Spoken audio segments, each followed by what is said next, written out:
మాట్లాడితే మమ్మల్ని mega family వీళ్ళు తప్ప ఇంకెవరు ఉండరు అనేటువంటి అలా కొంతమంది ఫ్యామిలీస్ మీద ఈ పనికి మాలిన మాటలు మాట్లాడే ఎదవలు చాలామంది చూస్తారు. మాకు అలాంటి ఫీలింగ్ లేదు. సినిమా ఇండస్ట్రీ మా అబ్బ సొత్తు కాదు, మా నాన్న సామ్రాజ్యం కాదు, మా తాత సామ్రాజ్యం కాదు. అలాగే మన అక్కినేని గారి ఫ్యామిలీయో నందమూరి ఫ్యామిలీ సామ్రాజ్యం అది అందరిది ఇది.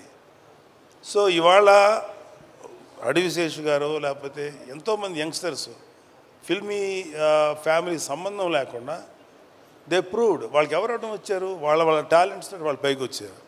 ఏమో ఇప్పుడు ఈ కుర్రాళ్ళల్లో ఎవరు ఏ రేంజ్కి వెళ్తారో ఎవరు ఊహించను కూడా ఊహించలేరు. ఏమో ఎంత గొప్పగా వెళ్తారు. ఎందుకంటే ఇవాళ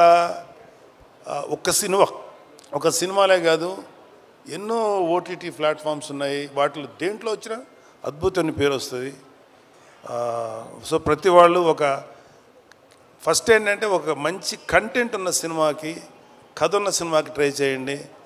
అంతేగాని ఒక గుద్దితే ఆడెక్కడికో వెళ్ళిపోయి కొట్టేసుకొని మాట్లాడితే హీరోయిన్ కనపడగానే గబగబా డ్యాన్స్ చేసి ఇలాంటి కథలకు మాత్రం మీ యంగ్స్టర్స్ ఎవరు అట్రాక్ట్ అవ్వకండి.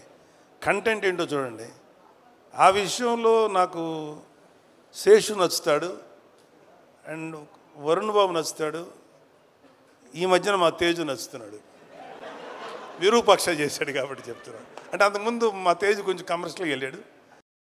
తర్వాత విరూపాక్ష నుంచి తన ట్రెండ్ మార్చేసుకున్నాడు. విరూపాక్ష అండ్ ఇంకొకటి ఏదో రిపబ్లిక్ ఇలాంటివి చేశాడు.